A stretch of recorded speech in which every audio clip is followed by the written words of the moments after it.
neon bukas ang bawat tahanan. Isang sigaw lang may sasalo sa'yo agad. Magkakapit busy kahit walang pangalan. Bayanihan noon, hindi lang salita. Kapitbahay mo parang kapamilya. Kahit gipit, may paghahati pa rin ang biyaya. Ngayon kanya-kanya sa gitna ng sakuna. Pare-parehong sugatan pero walang humila. Lumaki tayong may iisang watawat, pero bakit tila unti-unti tayong nagkawatak? Luzon, Visayas, Mindanao ang tawag, pero iisang dugo lang naman ang dumadaloy sa lahat.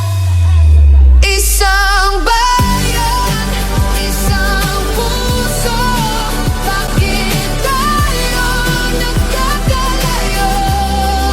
Hindi lang lupa, hindi lang pangalan. Kung tayo'y watak, paano ang bayan?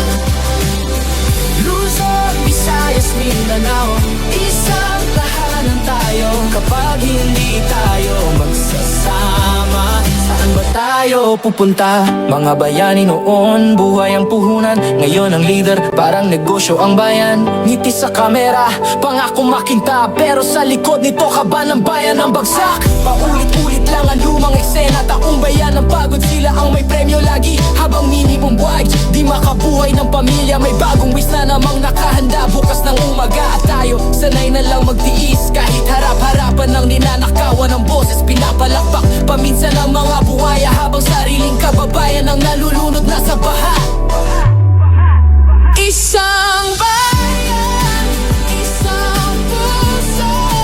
Bakit tayo nagkakalayo? Hindi lang lupa, hindi lang pangalan. Kung tayo'y watak, paano ang bayan?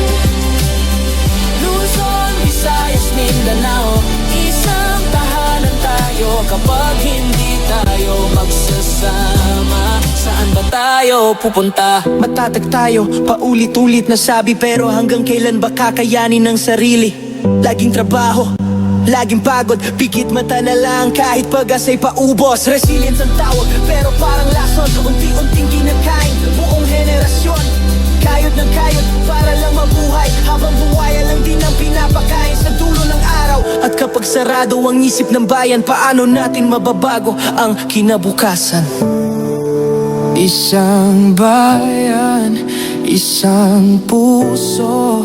Hindi dapat nagkakawatak tayo. Hindi lang Luzon, hindi lang Visayas, hindi lang Mindanao. Kung hindi tayo magtutulungan, mananatili tayong magkakahiwalay na pangalan. Isang dugo, isang laban. Kapag tayo'y nagkasa, doon palang mabubuo ang bayan.